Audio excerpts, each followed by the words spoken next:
When a reporter asked Marie Curie to write her autobiography, she had replied, "It will not be much of a book. It is such an uneventful, simple little story." This story began on November 7, 1867, in Warsaw, Poland. As a child, Marie would glance around her father's study. The thing which fascinated Marie the most was the electroscope, an instrument used to measure levels of radiation. Since she was young, she had a strong desire to learn, which later on would help her achieve her dream, to become a scientist. It took Marie much effort to achieve this, but with a little push from her sister Branya and her father Władysław, she did it.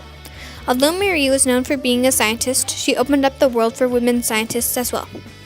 As a scientist, Marie discovered polonium, an element named after her hometown Poland, and 5 months later, radium.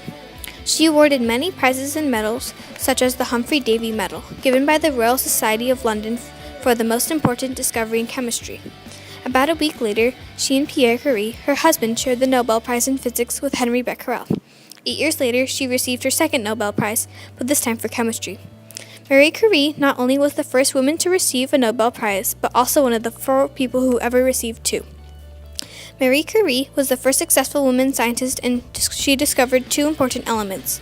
Because of her, people found out that radium is radioactive. I believe that Marie Curie deserved all of her praise. She is also known as the mother of modern physics. After Marie died on July 4, 1934, the fame of the Curies didn't end there. Irene, her oldest daughter, married a scientist named Frederick. Irene and Frederick had 2 children, Helen and Pierre, who both became scientists. Then Helen married a scientist as well. Although Marie Curie was known for being a respected scientist in her own right, she opened up the world for women scientists as well.